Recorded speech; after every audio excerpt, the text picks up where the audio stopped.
ጤና ይስጥልኝ ተመልካቾቻችን ይህ የኤዲተሮች ጠረጴዛ የተሰኘው ሳምንታዊ ፕሮግራማችን ነው። ፕሮግራሙን የሰላም ሚኒስቴርና ኤንቢሲ ኢትዮጵያ በጋራ በመተባበር የሚያቀርቡት ነው። ፕሮግራሙን ወደ እናንተ በማዘጋጀትና በማቅረብ አብራችሁ ቆየው ኢየሩሳሌም አለሙ ነኝ። የዛሬ ርዕሰ ጉዳያችን ደግሞ የሲቪክ ማህበራትና የመብት ተሟጋች ድርጅቶች ለሰላም ግንባታ ያላቸው ሚና ላይ ቆይታ እናደርጋለን። አጠገቤ መስዑድ ገበየው የኢትዮጵያ ሰብአዊ መብቶች ድርጅቶች ህብረት ዋና ዳይሬክተርና አህመድ ሁሴን የኢትዮጵያ ሲቪክ ማህበረሰብ ድርጅቶች ምክር ቤት ፕሬዚዳንት አሉ። በዚህ ጉዳይ ላይ ውይይት እያደረግን ቆይታ እናደርጋለን። እንግዶቼ ስለመጣችሁ እጅግ በጣም አድርጌ አመሰግናለሁ። እኛም እናመሰግናለን ስለዚህ። መልካም። የሲቪክ ማህበራት ስንል የተወሰነ ለተመልካቾቻችን ምስል ለመስጠት ሚናቸው ምንድነው፣ እንደው ዋና የተቋቋሙበት አላማ ምንድነው ከሚለው ውስጥ አጠር አድርጋችሁ እንድገልጹልኝ ከርሶ ልጀምር። እሺ፣ አመሰግናለሁ። በድጋሚ እንግዲህ የሲቪል ማህበረሰብ ድርጅቶች ስንል እንደ ሀገር ለሀገር ወሳኝ ናቸው ከሚባሉት ተቋማት ወይም ደግሞ ሴክተር መካከል አንዱ ናቸው። በሀገራችን ሁኔታም መንግስት፣ የሲቪል ማህበረሰብ ድርጅቶች፣ የፕራይቬት ሴክተሩ እነዚህ የመሰሉ ተቋማት ወይም ኢንስቲትዩሽንስ ሴክተር ለአገር ፒላር ናቸው፣ ምሰሶ ናቸው ተብሎ ከተያዙ ናቸው እና የሲቪል ማህበረሰብ ድርጅቶች የህዝብ ውክልና ያላቸውና ለህዝብ የሚሰሩ ከየትኛውም አይነት ወገንተኝነት የጸዱ ናቸውና የትኛውም የልማት ሁኔታ ላይ የራሳቸው ተሳትፎ ያላቸው ለአገር ጥቅም፣ ለህዝብ ጥቅም፣ ለጠንካራ መንግስት፣ ለሀገራዊ መንግስት ግንባታ፣ ለዜጎችም የሚሰሩ ተቋም ናቸው ማለት ነው። እንግዲህ የሲቪል ማህበረሰብ ድርጅቶች በመርህ ደረጃ የሚከተሏቸው ነን ፓርቲዛን የሚባሉ ወይም ነን ፖለቲካል መሆናቸው እና ሁሌም ቢሆን ለህዝብ ጥቅም ብቻ የሚሰሩ የራሳቸው ኢንተረስት የሌላቸው ተቋም ናቸው። ስለዚህ እነዚህ ድርጅቶች ሁሌም ቢሆን ፊት ለፊታቸው አድርገው እንደ ኦብጀክቲቭ የሚሰሩት የህዝብን ተጠቃሚነት ለማረጋገጥ ነው የሚሆነው። በሰላም ሊሆን ይችላል፣ በዲሞክራሲ ባህል ግንባታ ሊሆን ይችላል፣ በንጹህ መጠጥ ውሃ አቅርቦት ሊሆን ይችላል፣ በምርታማነት ሊሆን ይችላል። የሲቪክ ማህበራትና የመብት ተሟጋች ድርጅቶች ያላቸው ግንኙነት ምንድነው? በቅድሚያ አመሰግናለሁ ለዚህ ፕሮግራም ስለጋበዝሽኝ። ይሄን ፕሮግራም በተለይ ደግሞ የሲቪል ማህበረሰብ ድርጅቶችን በሰላም፣ በሰብአዊ መብቶች መከበር፣ በዲሞክራሲ፣ በልማት አጠቃላይ ያላቸውን ሚና እንደዚህ እንደ ፕሮግራም መሰራቱ በጣም ትልቅ ነገር ነውና ይሄንን ማመስገን ፈልጋለሁኝ። እንግዲህ የሲቪል ማህበረሰብ ድርጅቶች አቶ አህመድ እንዳነሳው ከስማቸው እንደምናውቀው ሲቪል ማለት የዚህንም የዚያንም የፖለቲካ አቋም የማያራምዱ ግን የማህበረሰብን ጥቅም ለማራመድ ማህበረሰብ እንዲጠቀም ክፍተት ባለባቸው ጉዳዮች ላይ መንግስት በማይደርስባቸው ወይም ቢደርስባቸውም ደግሞ በዚህ መልክ በተሻለ መሰራት አለባቸው የሚባሉት ጉዳዮች ላይ ትኩረት አድርገው የሚሰሩ በተለይ ለመብት ጥሰት ተጋላጭ የሆኑ ማህበረሰብ ክፍሎችን ለምሳሌ አካል ጉዳተኞች ሊሆኑ ይችላሉ፣ ህጻናት ሊሆኑ ይችላሉ፣ አረጋውያን ሊሆኑ ይችላሉ፣ ወይም ደግሞ በግጭት አውድ ውስጥ ደግሞ ሴቶች፣ ህጻናት እነዚህ የመሳሰሉትን መብትና ጥቅም ለማስከበር የሚሰሩ ናቸው። ስለዚህ በመርህ ደረጃ የሲቪል ማህበረሰብ ድርጅቶች ሁሉም የሲቪል ማህበረሰብ ድርጅቶች የሰብአዊ መብቶች ተሟጋቾች ናቸው። እንኳን አይደለም የሲቪል ማህበረሰብ ድርጅቶች እያንዳንዳችን በመንግስት ተቋም ውስጥ ያሉ፣ በግል ተቋም ውስጥ የሚሰሩ፣ በንግድ ዘርፍም፣ በሚዲያውም፣ በሲቪል ሶሳይቲው በሁሉም ዘርፍ ውስጥ ያሉ የሌሎች መብት ግድ የሚላቸው ሰዎች ሁሉ ይሄ ለምን ሆነ ብለው የሚጠይቁ ሁሉ የመብት ተሟጋቾች ናቸው። ግን የመብት ተሟጋች ለመሆን ኳሊፋይ የሚያደርገው አንዱ መመዘኛ በሰላማዊ መንገድ እና በህግ አግባብ መብቶች እንዲከበሩ የመጠየቅ ያንን ሂደት መከተል ነው። ስለዚህ በሲቪል ማህበረሰብ ስራ ውስጥ ለምሳሌ የኛ የሰብአዊ መብት ድርጅቶች ህብረት የምንለው በሲቪል ማህበረሰብ ድርጅቶች አዋጅም የሰብአዊ መብት የዲሞክራሲ የሚባል ክፍፍል የለም።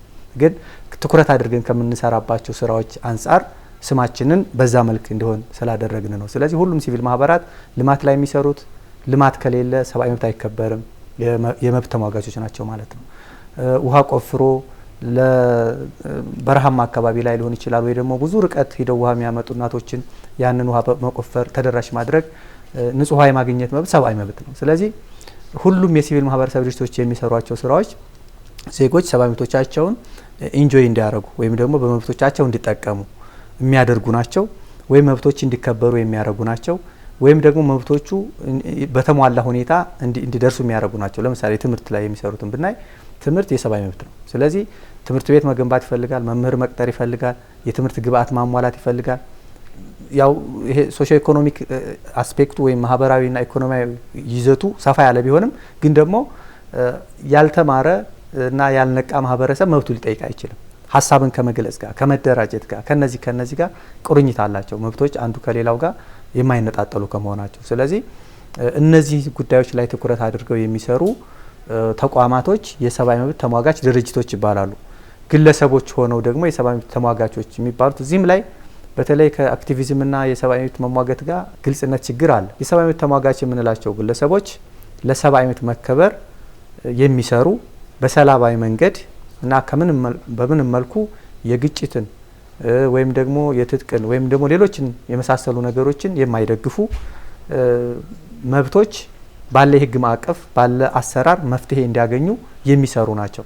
አክቲቪስቶች በሌላ መልክ ስንል ደግሞ የሆነ የፖለቲካ አጀንዳን ይዘው ያ አጀንዳ በማናቸው መንገድ ይሳካ ብቻ የሚሳካበትን መንገድ የሚሰሩ ናቸው። ስለዚህ የአካሄድ ላይ ልዩነት ያለው የሆነ ቡድን መብት ይከበር ብሎ መስራት ለማንም ችግር የለው። በምን መንገድ ይከበር የሚለው ግን የሰብአዊ መብት ተሟጋቾችን ሰላማዊ በሆነና በሰለጠነ ፍጹም በሰለጠነ መንገድ መብቶቹ እንዲከበሩ የሚያደርጉ ናቸው።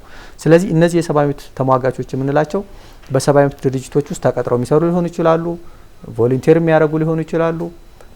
ለምሳሌ አሁን በተለያየ በሚዲያ በምን እንደምናየው ፖሊሶች ለምሳሌ ሰዎችን ሲያንገላቱ ቪዲዮ ቀርጸው የሚያሰራጩ ሰዎች አሉ። ወይም እንደዚህ አይነት ነገሮች የሚታዩትን መልሰው ለህዝብ የሚያደርሱ ይሄ ከመቆርቆር ነው። በማህበራዊ ሚዲያ ገጻቸው የተሰሩ ህገወጥ የሆኑ ነገሮችን የሚያጋልጡ ሰዎች አሉ።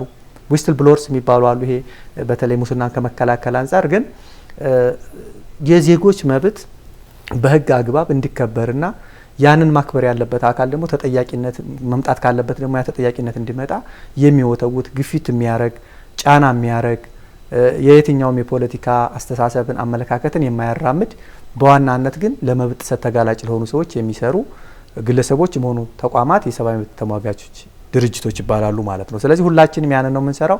ከትኩረት አንጻር አንዳንዶቹ ራሳቸውን እንደ ሰብአዊ መብት ድርጅት አይቆጥሩም፣ ግን የሚሰሩት ስራ ሰብአዊ መብት ድርጅት ስራ ነው። አንዳንዶቹ ደግሞ ራሳቸውን ሰብአዊ መብት ድርጅት ብለው ይጠቅሳሉ፣ የሚሰሩት ስራ የሰብአዊ መብት ስራ ይሆናል ማለት ነው። ሶ በጠቅላላው ስናየው ሁሉም ሲቪል ማህበራት የሚሰሩት ስራ የዜጎች መብት፣ የሰው ልጅ ክብር፣ ልማት፣ ተጠቃሚነት፣ መልካም አስተዳደር እነዚህ ሁሉ ነገሮች እንዲመጡ የመስራት ስለሆነ ሁላችንም በዚህ ዘርፍ ያለ ነው የሚዲያ ውስጥ የሚሰሩትን ጨምሮ ሲቪል ሶሳይቲ ውስጥ የሚሰሩትን ጨምሮ ኢቭን በፖለቲካ ፓርቲ ማዕቀፍ ውስጥ በህግ ተመዝግበው የሚንቀሳቀሱና ይሄ ነገር ልክ አይደለም ብሎ የሚሞግቱ ሰዎች ሁሉ የመብት ተሟጋች ይሆናሉ። የሚከተሉት መንገድ ሰላማዊና የህግ አግባብን እስከ ተከተለ ድረስ ማለት ነው። ተቋማችሁ ከሰላም ሚኒስቴር ጋር እንዴት ነው ተባብሮ የመስራት ነገሩ? ተቋማት የራሳቸው ባህሪ የራሳቸው አላማ ያላቸው ናቸው። ከሰላም ሚኒስቴር ጋር በተገናኘ ሰላም ሚኒስቴር ጋር በቅርበት እንሰራለን። እንደ ምክር ቤትም ሌሎች ሲቪል ሶሳይቲዎችም እንደዚሁ ኔትወርክ አድርገው ከሰላም ሚኒስቴር ጋር ይሰራሉ። ያ ወደዛ የሚመራቸው ነገር ሰላም ሚኒስቴር ይዞት ያለው አላማ ሲቪል ሶሳይቲው ይዞት ካለው አላማ ጋር አላይን የሚያደርግ የሚገናኝ በሚሆንበት ጊዜ ማለት ነውና በሆነ ወቅት እንዲያውም በኮቪድ ሰሞን እንደዚሁ ሰዎች ጋር ለመድረስ በጋራ የቀረጽነው ፕሮጀክት ነበረ። 6-7 የሚሆኑ ሲቪል ሶሳይቲዎች ከሰላም ሚኒስቴር ጋር በመፈራረም ለተቸገሩ የተደረሰበት እንደዚህ ግጭት ያለባቸው አካባቢዎችን አድሬስ በማድረግ ረገድ የተለያዩ ስራዎች ተሰርተዋል። እንግዲህ ሰላም ለሁሉም አስፈላጊ እንደመሆኑ ሰላም ሚኒስቴር የመጡትን ሲቪል ሶሳይቲዎች በመያዝ ኔትወርክ አድርገው ከነሱ ጋር በተለያየ ጊዜ ይወያያሉ። በተለያየ ጊዜ ብሎም ደግሞ ፕሮጀክት በመቅረጽ አብረውም የተገበሩባቸው ሁኔታዎች አሉ። አሁንም በፕሮጀክት ባይሆን እንኳን በሆኑ ወርክሾፖች ላይ እኛም በመናዘጋጃቸው ፕሮጀክቶች ላይ በመገናኘት አንዳንዴ ደግሞ እነሱን በሚያዘጋጇቸው ላይ በመገኘትኛ ሀሳብ እንለዋወጣለን ማለት ነው።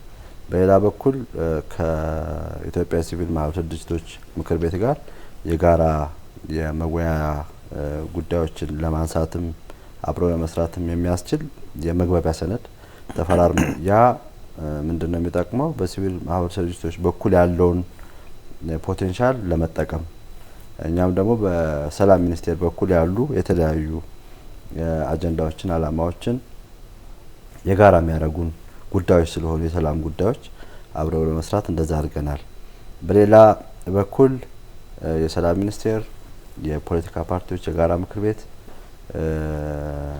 እና የሲቪል ማህበረሰብ ድርጅቶች ምክር ቤት በጋራ በመሆንም ደግሞ እንደዚሁ ስልጡን የፖለቲካ ባህል እንዲኖረን የዲሞክራሲ ባህላችን የተሻለ እንዲሆን በጋራ የምንሰራቸው ጉዳዮች ላይ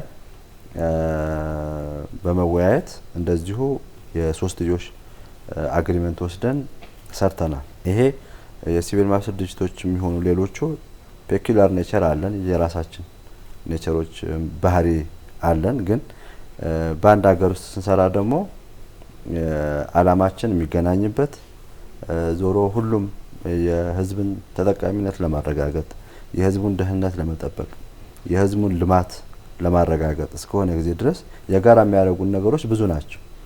የጋራ የሚያደርጉን ነገሮች ብዙ በሆኑበት ጊዜ አብሮ የመስራት ባህሉንም ማዳበር አለብን ከሚል መነሻ ነው። ስለዚህ ይሄ ሲባል በአገራዊ ምክክሩ ላይ አስተዋጽኦ ለማድረግ በሰላም ዙሪያ የሰላም ግንባታን የተሻለ ለማድረግ ሰስተነብል እንዲሆን ወይም ደግሞ የዲሞክራሲ ባህላችንም የተሻለ እንዲሆን ከማድረግ አንጻር በጋራ የምንሰራቸው ስራዎች አሉ በሚል ነው። እንደሚታወቀው የፖለቲካ ባህላችን ቫዮለንስ ያለበት አንዱ አሸናፊ የመሆን ቴንደንሲ ያለው የዲሞክራሲ ባህላችን በጣም ልል የሆነበት ከመሆኑ አንጻር እዚህ ላይ ሶስታችንም መስራት አለብን ከሚል ነው። የሰላም ሚኒስቴርም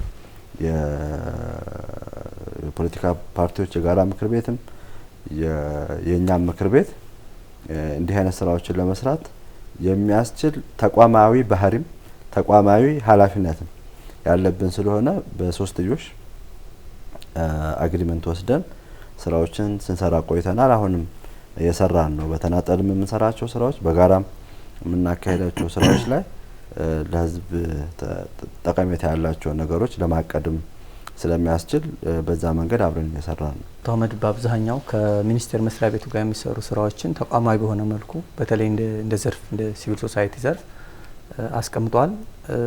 ሶ ምንድነው የሰላም ሚኒስቴር በኢትዮጵያ ውስጥ ከሰላም ጋር ከተቋቋመበት ማንዴት ጋር በተገናኘ የሲቪል ማህበረሰብ ድርጅቶች ብዙ ስራ ይሰራሉ።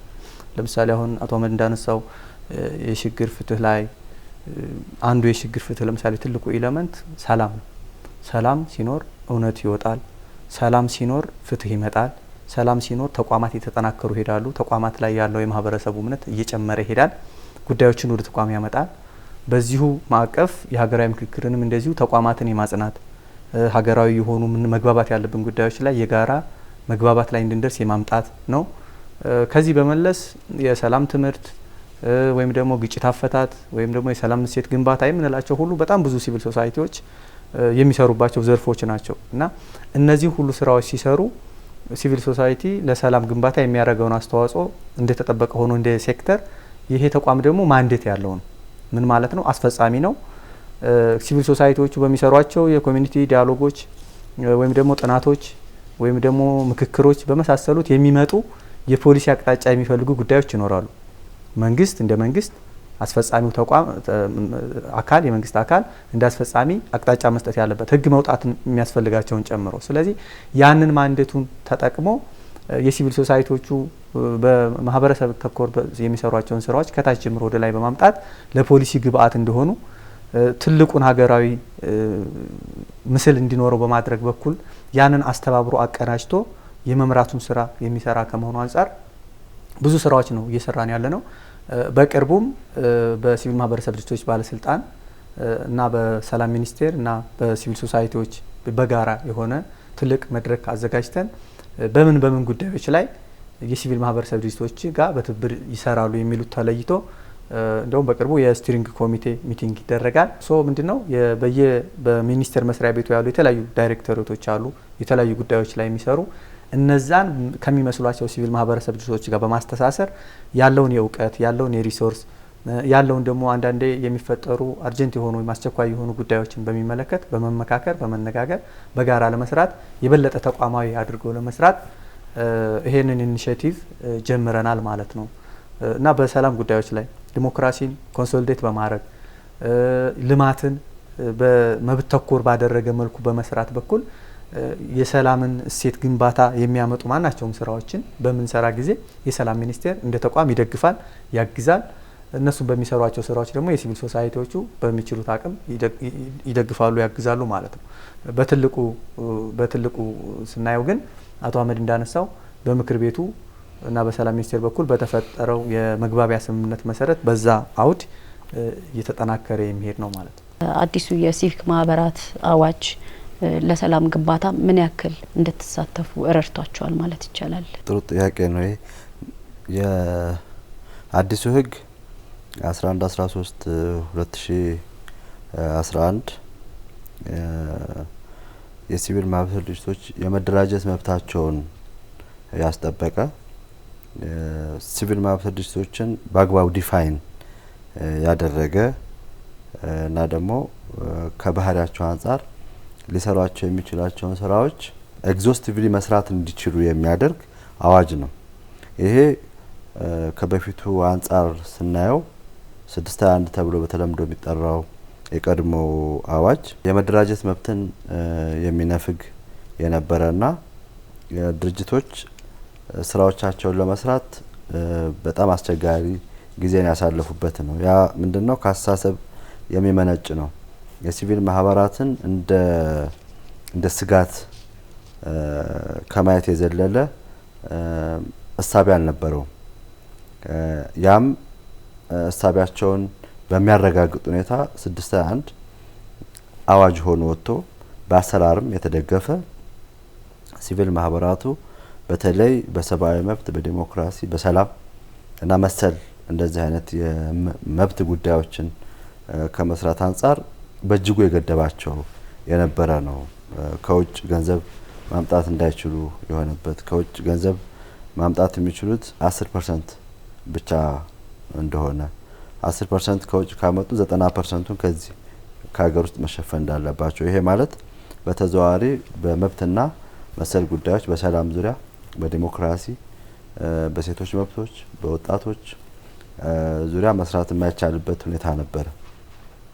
ያ እጅጉን ጎርቶን ያለፈ ነገር ነው። ልምምድ እንዳይኖረን በሰላም ዙሪያ ለመስራት የዲሞክራሲ ባህላችን እንደሚታወቀው ነው በጸብ የታጀበ በጉልበት ያለበት ስልጡን ያልነበረ መሆኑ ይታወቃል። ከዛ አንጻር የሲቪል ማህበራቱ ሊወጡት የሚችለውን ሚና እንዳይወጡ ያደረገ የነበረ ሲሆን ያሁኑ በሰላም ዙሪያ የሚሆን በዲሞክራሲ ባህል ግንባታ የሚሆን በሰርቪሶችን በመስጠትም ሊሆን ይችላል ውሃ በማውጣት ትምህርት ቤት በመገንባት ሁሉንም በሚፈቅደው መንገድ የሲቪል ማህበራቱ ተሳትፎ እንዲኖራቸው የሚያደርግ ገደብ የሌለበት ህጋዊ እስከሆነ ጊዜ ድረስ ከየትኛውም ተቋማት 100% ማምጣት እንደሚችል እና ዘርፍ ተለይቶ በዚህ የሚሰራ ሰው ከውጭ ይሄን ያህል ፐርሰንት ማምጣት አለበት በዚህ ዘርፍ የሚሰራ ደግሞ ከሀገር ውስጥም ከውጭ ማምጣት ይቻላል የሚባልበት አይነት አይደለም።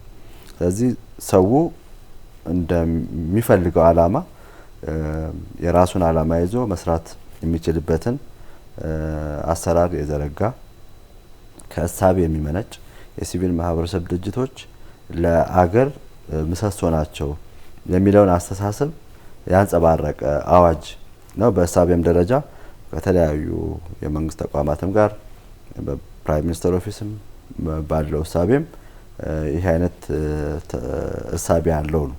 ያም በህግ የተደገፈ ሆኖ በህግ አላማቸውን የገለጹበት የሆነ ነው። ሲቪል ማህበራቱ በሰላም ዙሪያ ስፔሲፊካሊ አሁን ወደ 65% ወደ 5600 በላይ የሲቪል ማህበረሰብ ድርጅቶች ተመዝግበዋል አሉ አሁን በስራ ላይ ያሉ።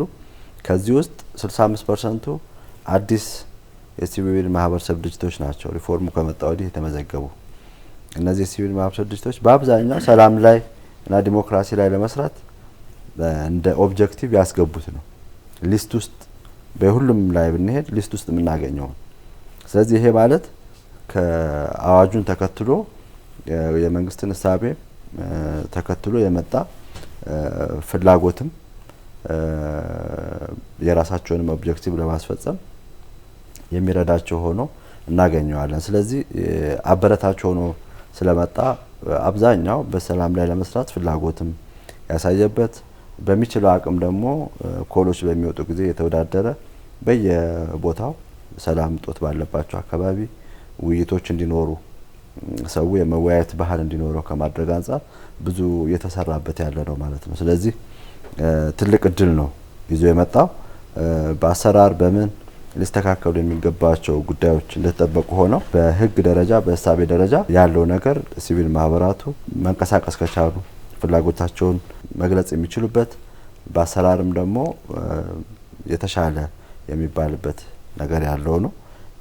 እኛም በዛ ከሰላም ሚኒስቴርም ጋር ለመስራት የሚያስችለን ማዕቀፍ ከዚሁ የመነጨ ነው፣ ከህጉ የሚመነጭ ነው፣ ከእሳቢያቸው የሚመነጭ ነው። በእኛ በኩል ጥሩ ነው በሚል የምንይዘው ነው ማለት ነው። ስለዚህ የሰላም ጉዳይ የሁሉም እንደመሆኑ መጠን የሰላም ሚኒስቴር ይምራው እንጂ ሲቪል ማህበራቱም ግለሰቦች፣ ሚዲያዎች፣ ሌሎች የመንግስት ተቋማት የሰብአዊ መብት ላይ የሚሰሩም ይሁን በሌላ መንገድ ዴቨሎፕመንት ላይ ብቻ የሚሰሩትም ይሁን በሰላም ላይ እንዲሰሩ የማይገድባቸው ስለሆነ ጥሩ ነው በሚል የምንይዘው ነው። ውስንነቶችስ አሉበት መሰረታዊ የሚባሉ? ይሄ አዋጅ ከመውጣቱ በፊት የነበረው እሳቤ እንደዚሁ በቀላሉ ሚለቅ አይደለም። ከመንግስት በኩልም ይሁን ከሲቪል ማህበራቱ በኩል ያለው ቆፈን እንደዚሁ ቀላል አይደለም እና በስራ ነው እሱ የተገለጠ የሚሄደው። ስለዚህ ካሉብን የሰላም እጦቶች አንፃር ካሉብን ስጋቶች አንፃር በቂ ስራ አለመሰራቱ በአግባቡ አዋጁንም እንዳንተረጉመው ያደረገን ነገር ይኖራል። የሲቪል ማህበረሰብ ድርጅቶች ከዚህ በፊት ይደርስባቸው የነበረው ሰቆቃም እንደዚሁ በቀላሉ አይለቅም። ስለዚህ የነበሩን ከዚህ በፊት የነበሩት አመታትም እንደምናውቀው ግጭት የበዛባቸው ጦርነትም የተደረገባቸው ስለሆኑ እዛ ላይ ሴንሲቲቭ ኢሹ ሆኖ ከተለዩት መካከል ነው ሰላም ላይ ለመስራትና ይሄ በሰፊው ለመስራት የገደበው ይመስለኛል። ሌላው ከመንግስት በኩልም አዋጁን በአግባቡ ከመረዳት ረገድም የሚቀሩ ነገሮች አሉ። ያን ለማስተካከል እንዲረዳን በሚል የሲቪል ማህበረሰብ ድርጅቶችና የባለድርሻ አካላት በተለይ የመንግስት የትብብርና የቅንጅት መድረክ የሚል ከ6 ወር በፊት አቋቁመናል። ይሄ በምክትል ጠቅላይ ሚኒስትር የሚመራ ነው። በምክትልነት የሲቪል ማህበረሰብ ድርጅቶች ምክር ቤት ያገለግላል። እኔ በምክትልነት ማገለግልበት አሰራር ነው ወይም ፎረም ነው። ይሄ ፎረም በመንግስት በኩል ያሉ ጥረቶች ካሉ በሲቪል ማህበረሰብ ድርጅቶች የሚነሱም ችግሮች ካሉ እነዛን ችግሮች ከላይ ለመፍታት በፖሊሲ የሚደገፉ ከሆነ በህግ የሚደገፍ ከሆነ በአሰራርም የሚደገፍ ከሆነ ከላይ ወደ ታች የሚወርድበትን አሰራር ከመዘርጋት አንፃር በፌዴራል ደረጃ መስርተናል። በክልሎችም በሁሉም ክልሎች በሚባል ሁኔታ የሲቪል ማህበረሰብ ድርጅቶችና የመንግስት የባለድርሻ አካላት የትብብርና የቅንጅት መድረክ ተመስርቷል ማለት ነው እና ይሄው ከሰላም ጋር ተያይዞ ለመስራት የሚያስቸግሩ ነገሮች ካሉ በሌሎች የዴቨሎፕመንት ስራዎችም በዛ ረገድ ሲቪል ማህበራቱ የሚያነሷቸው ካንሰርኖች ይኖራሉ በየቦታው በአሰራር ክፍተት የሚታይባቸው። ስለዚህ እነሱን ለማሻሻል በሚረዳን ሁኔታ ይሄንን የትብብርና የቅንጅት መድረክ መስርተናል። ከተመሰረተ ጊዜ ጀምሮም የተለያዩ ኢንጌጅመንቶች ነበሩን። በጣም ብዙ ያሻሻልናቸው ነገሮች አሉ እና ይሄንን ጥረቶች ለመፍታት የሚያስችለን ፕላትፎርም የዘረጋ ነው። የታዩ ክፍተቶች ስላሉ ነው። ሪፎርሙን ተከትሎ የመጣው ህግ ጥሩ ሆኖ ሳለ ምን ለውጥ አመጣን? በአግባቡ ይዘነዋል ወይ? ከመንግስት በኩል መሰጠት ያለበት ድጋፍ መሰጠት ያለበት ትኩረት ተሰጥቷል ወይ? ከሲቪል ማህበራቱም ደግሞ ይሄ ሁሉ ኦፖርቹኒቲ ባለበት ምንድነው የያዘን ነገር? ብልሹ አሰራሮች ካሉ ለምን ሆኑ እነዛ የሚለውንም ለመመካከል ለመጠየቅ የሚያስችለን ነው ማለት ነው። እንግዲህ አቶ አህመድ ዝርዝሩን አቅርቦታል። ይሄ አዋጅ አንዱ ትልቁ ያመጣው ለውጥ እኔ ምርታዊ ለውጥ የምለው ያስተሳሰብ ለውጡ ነው። ሲቪል ማህበረሰብ ድርጅቶች የልማት አጋር ናቸው፣ የልማት ባለድርሻ አካል ናቸው የሚለውን በመንግስት ደረጃ ትልቅ እሳቤ የተወሰደበት ነው። የፖሊሲ ዳይሬክሽን የተሰጠበት ነው። ሁላችንም እንደምናስታውሰው ብዙ ህጎች ናቸው እንግዲህ ከለውጥ በኋላ የተሻሻሉትና የመጀመሪያው የተሻሻለው ህግ ይሄ ህግ ነው።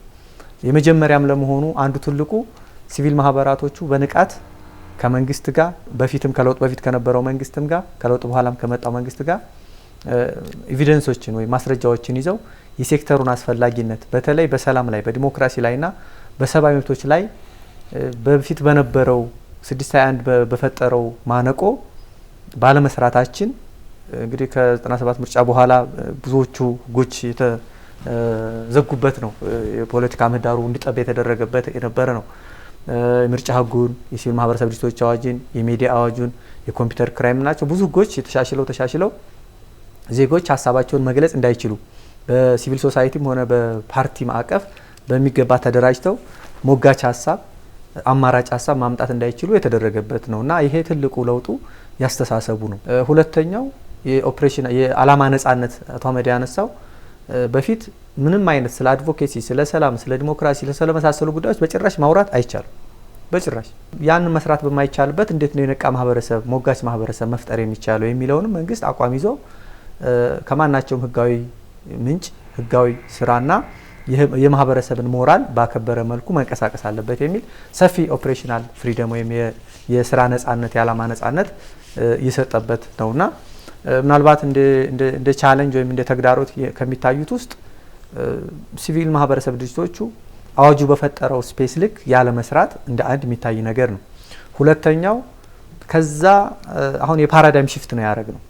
ዝግ ከሆነው በጣም ሰፊና ኦፕን የሆነ ስፔስ ውስጥ ነው የገባ ነውና ኤክስፔክቴሽንም ችግር አለ፣ ቻሌንጅ አለ። አሁን በኢትዮጵያ ውስጥ ያለውን የነባራዊ ሁኔታ ሁላችንም የምናውቀው ነው። ከሰላም ጋር ከጸጥታ ጋር ተንቀሳቅሶ ከመስራት በዚህ አውድ ውስጥ ሲቪል ማህበራት በልዩ ሁኔታ ምን መስራት ይችሉ ነበር የሚለውንም የኛም የማስረዳት ሁኔታ ሊሆን ይችላል። ብዙ ሰዎች ግን የሲቪል ሶሳይቲዎች የሚሰሩትን ስራ ብዙ ትርጉም ያለው ነው ብለው ብዙ ማያምኑ ሰዎች አሉ። ግን ይሄንን አውድ ደግሞ መረዳት ያስፈልጋል። የምንሰራበት አውድ በአገሪቱ ውስጥ ባለው አውድ ልክ ነው። ሁሉም ነገር አስቻይ በሆነበት እንዳይደለ መረዳት ያስፈልጋል።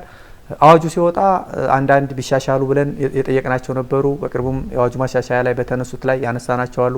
ግን ትልቁ ነገር በካውንስሉና በሲቪል ማህበረሰብ ድርጅቶች ባለስልጣን እንዲሁም ሌሎች አሁን አቶ አህመድ ባነሳው ማዕቀፍ ውስጥ የሚሳተፉ ባለድርሻ አካላት ስለ ሴክተሩ ሀገራዊ ልማት ውስጥ የዲሞክራሲ የሰብአዊ መብት የመሳሰሉት ሁሉ ያለውን ሚና በደንብ ተገንዝበው በየደረጃው ፕሮጀክቶችን ቀርጸን ወደ ክልሎችም ስንሄድ ወደ ታችም ወደ እስከ ወረዳ ድረስ ስንሰራ አስቻይ ሁኔታዎችን በመፍጠር ትብብር በመፍጠር የሚያስቸግሩን ነገሮች በማገዝ እየሰራን ነው ያለነውና ይሄ በአጠቃላይ አስቻይ የህግ ማዕቀፍ ነው ያለው።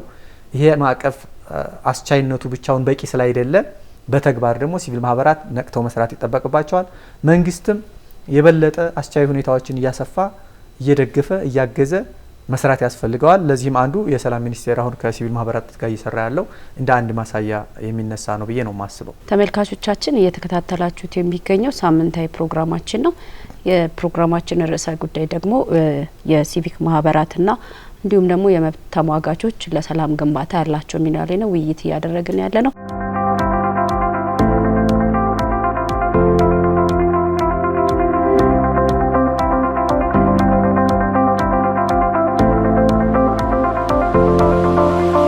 ሴቶችና ወጣቶች እንዲሁም ደግሞ ማህበረሰባችን ላይ ልዩ ትኩረት የሚፈልጉ አካል ጉዳተኞችን ጨምሮ በሰላም ግንባታ ሂደት ውስጥ መብታቸው ተከብሮ በተግባር እየተሳተፉ መሆኑን የምታረጋግጡበት መንገድ ምንድነው?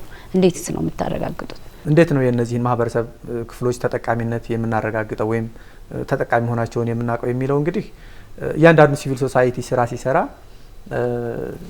ፕሮጀክቶች ነው በአብዛኛው የምንሰራው። አንዳንዶች ፕሮግራማቲክ ስራዎች የሚሰሩ አሉ።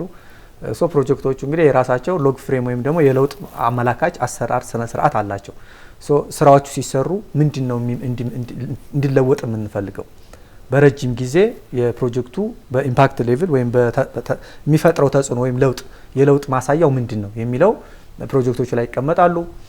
ፕሮጀክቶቹ ደግሞ ሲሰሩ የክትትልና ቁጥጥር ስርዓት ወይም የሞኒተሪንግ ኤንድ ኢቫሉዌሽን የምንለው ሲስተም አላቸው። ይሄ በራሳቸው በድርጅቶቹ ሊሆን ይችላል።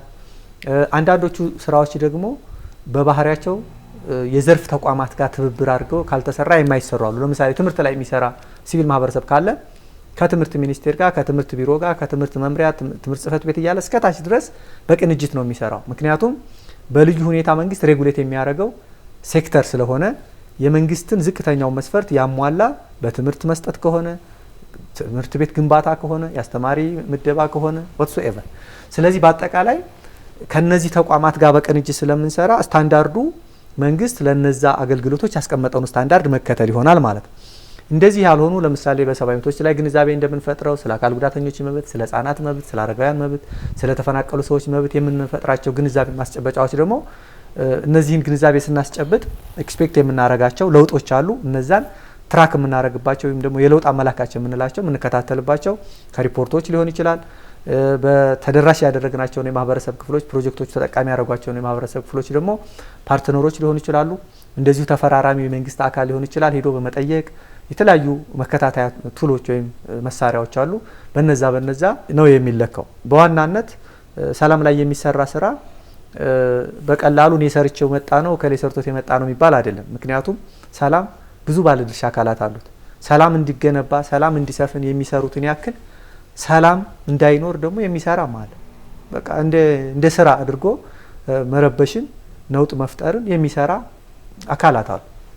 በዛው ውስጥ ሂደቱን የሚያባብሱ አካላት ደግሞ አሉ። ለምሳሌ ማህበራዊ ሚዲያ ላይ ያሉ ሊሆኑ ይችላሉ።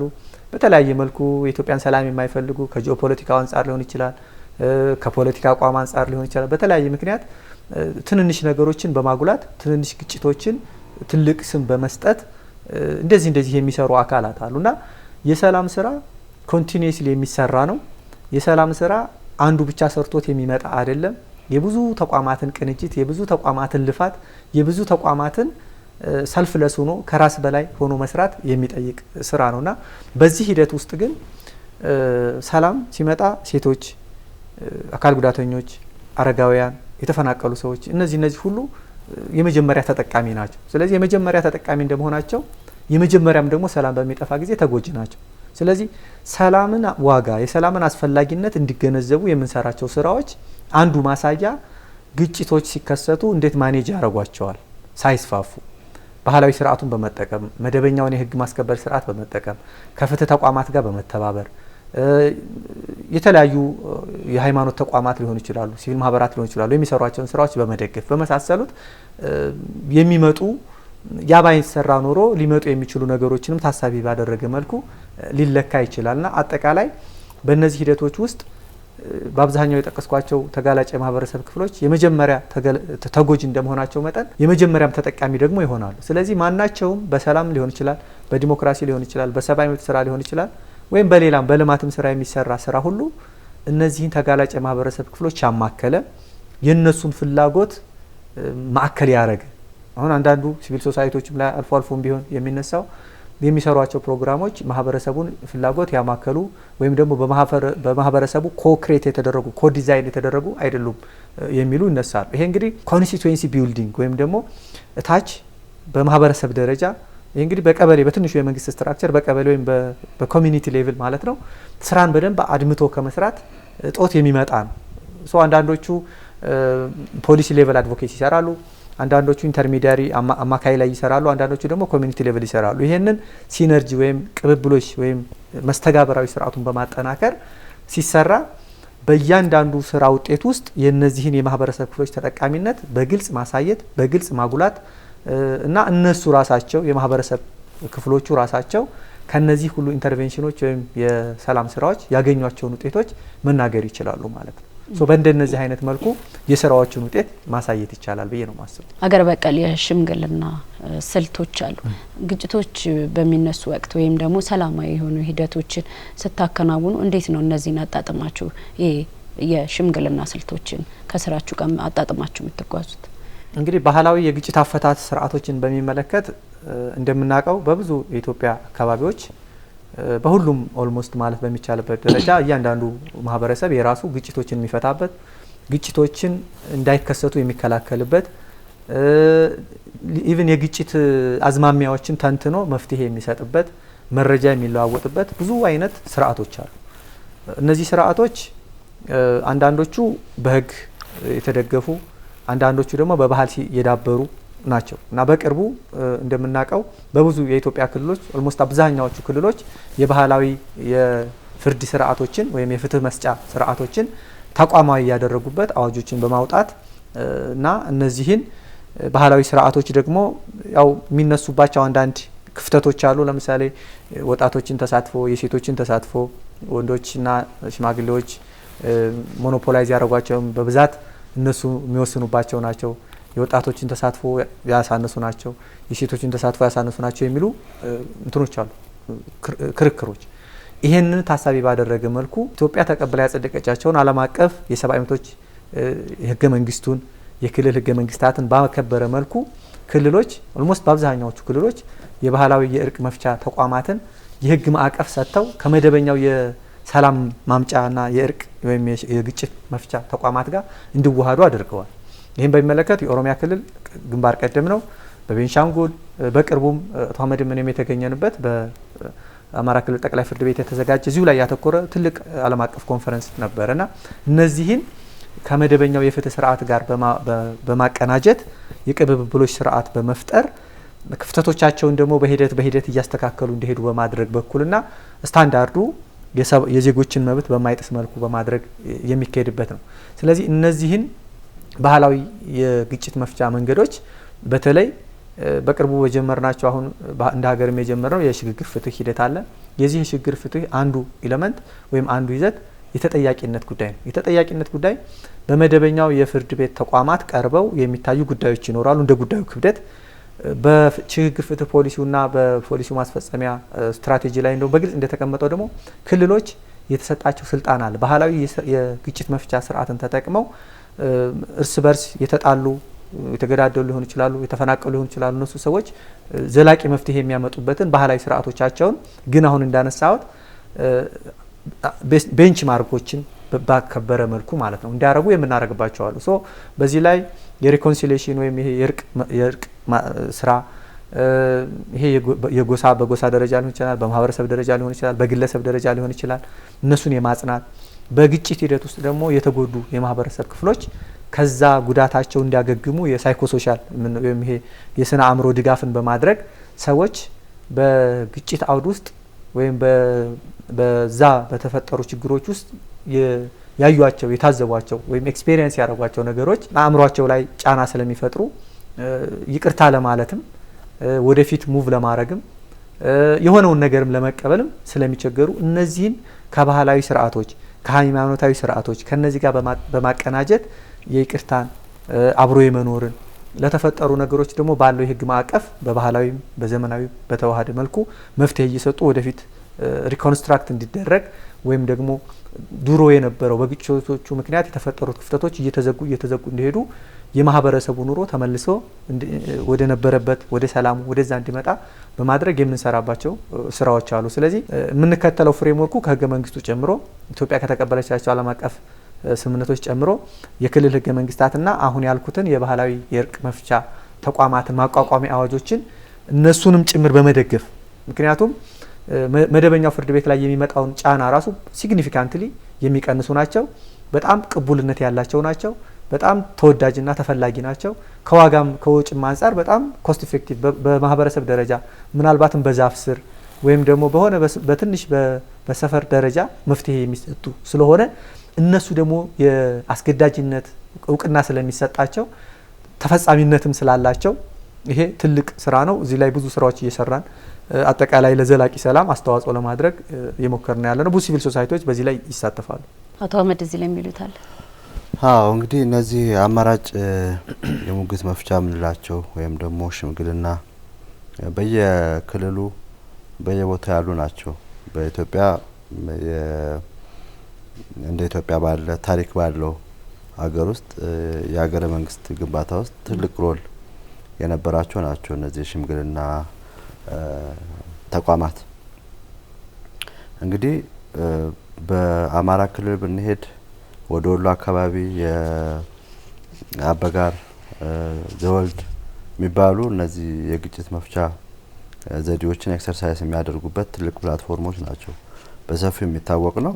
ደም በማድረግ የተጋደሉ ሰዎችን በማስታረቅ ግጭቱ እንዳይሰፋ በማድረግ ሰላም ይጠብቁበት የነበረበት ትልቅ አሰራር ነው። ይሄ ምንድነው ለአንድ ሀገር ትልቅ መሰረት የሆነ ነው። የማህበረሰቡ ደህንነት እንዲጠበቅ መቼም ሰው ሲኖር አይጋጭም ማለት አይቻልም። ያው እግር እንኳን ይጋጫል ይባላል እና ግጭቶች ሲኖሩ ግን እንዳይባባሱ ከማድረግ አንጻር የከፋ እንዳይሆን ከማድረግ አንጻር ይወጡት የነበረው ሮል ከፍተኛ የነበረ ነው እና ይሄ እጅጉን ከሰላም ጋር ማቆራኘት የምንችልበት ነው። እንግዲህ አሁን ካለው ተጨባጭ ሁኔታ አንጻር ግን የነዚህ ባህላዊ የግጭት መፍቻ አሰራሮች ፈተና ውስጥ የገቡበት መሆኑን ደግሞ እናያለን። አሁን በፊት በነበረው ሁኔታ ግለሰቦች ሊጋጩ ይችላሉ ወይም ቤተሰብ ለቤተሰብ ሊጋጭ ይችል ይሆናል። ያ ነገር የፖለቲካ ይዘት ያልነበረው በመሆኑ በቀላሉ ወደ ሌላ ሳይዛመት በቀላሉ ኮንቴን የሚያደርጉበት ሂደት ነበረ። በአሁኑ ጊዜ ግን አንዳንድ ግጭቶች የግለሰብ ግጭቶች የዘር አንዳንድ የግለሰብ ግጭቶች የሃይማኖት ይዘት እንዲኖራቸው በማድረግ የፖለቲካ ይዘት እንዲኖራቸው ከማድረግ አንጻር ከፍተኛ ፈተና የገባንበት ሂደት ነውና እዛ ላይ ኤክስፒሪያንስ ያልነበራቸው ስለነበረ አሁን የተከሰተውን ግጭት ወደ ጦርነት ያመራ ያለውን ሂደት በቀላሉ ሊሰሩት አልቻሉም። ስለዚህ የሲቪል ማህበራቱ አንዱ ሚና የሚሆነው ወቅቱን ተከትሎ ጊዜውን ተከትሎ የሚመጡ ሊያሻሽሏቸው የሚገቡ ሊይዟቸው የሚገቡ እውቀቶች ማላበስ የሲቪል ማህበራቱ አንዱ ሪስፖንሲቢሊቲ ነው ማለት ነው። ስለዚህ እንግዲህ ዘመኑን የዋጀ አሰራር መዘርጋት አንዱ ስለሚሆን ማለት ነውና እኛም እንደ ሲቪል ማህበረሰብ ድርጅቶች የምናደርጋቸው ነገሮች እነሱ መደገፍ ሪቫይታላይዝ ማድረግ ወይም የተሻለ ቁመና ላይ እንዲሆኑ ማድረግ ቦታ እንዲኖራቸው ማድረግ የፕሮሞት ማድረግ አሁን በፊት ለሆነው ነገር እንኳን መንግስት ይጠቀምባቸዋል የፖለቲካ ፍላጎቱን እንዲፈጽሙለት ከማድረግ አንጻር እነሱን የመጠቀም ሂደቶች ነበሩ እና መንግስት እንኳን በሆነው መንገድ በሆነው ጊዜ በሆነው ምክንያት ፌል ቢያደርግ እነዚህ ተቋማት ናቸው ሀገርን ህዝብን የሚጠብቁት። ስለዚህ እነዚህን ተቋማት ሁሉ ጊዜ መጠበቅ ሁሉ ጊዜ ፕሮቴክት ማድረግ የመንግስትም የሲቪል ማህበራቱም የሚዲያውም የሁሉም አካላት ኃላፊነት ነው። ስለዚህ ከዛ አንጻር እነሱ ማጠናከር አንዱም ኃላፊነታችን መሆኑ ታውቆ መንግስትም ቦታ እንዲሰጣቸው ይሄን ስል ለነሱ መሰጠት ያለበትን ቦታ ለማለት ነው። ከዛ አንጻር የመስሪያ የመዳኛ ቦታ እንዲኖራቸው ጥሩ ቦታ እንዲኖራቸው አሁን አንዳንድ ቦታዎች ላይ ስናይ በዚህ ላይ ሌላም በምንመራው ድርጅት ላይ ዶክመንተሪዎች ምናምን ስንሰራ ነበርና የሚዳኙባቸው ቦታዎች ራሱ የሚመጥኑ አይደሉም። ያለባቸው ኃላፊነት ግዙፍ ነው። ግን ህዝብም መንግስትም የሚሰጣቸው ቦታ ደግሞ የሚመጥን አይደለም። በጣም ሳር ላይ ቁጭ ብለው የሆነ ቦታ ላይ ቁጭ ብለው ደህና ወንበር እንኳን የላቸው የሚሰሩበትን ዶክመንት የሚያደርጉበት እንኳን ኮምፒውተር ምናምን የላቸው እና የሚሰጡት ጥቅም ደግሞ በጣም ላቅ ያለ ነው። እንደዚህ በጦርነት ወቅቶች ሲወጣቸው የነበሩት ነገር ብንዘግበው ተወርቶ የሚያልቅ አልነበረም። በቅርቡ ባጋጠሙን ሰሜን አካባቢ የነበረው ግጭትና ጦርነት ሂደት ውስጥ የነሱ ሚና ቀላል አልነበረም እና ያንን ተገንዝቦ ሁሉም ቦታ ቢሰጣቸውና የየራሳችንን አበርክቶ ብናረግ አይ ቲንክ ለዲሞክራሲ ባህል ግንባታችንም ቀላል ሚና የሚጫወቱ አይደሉም እና ተገቢውን ትኩረት እንስጣቸው ነው ምለው በዚሁ አጋጣሚ። መልካም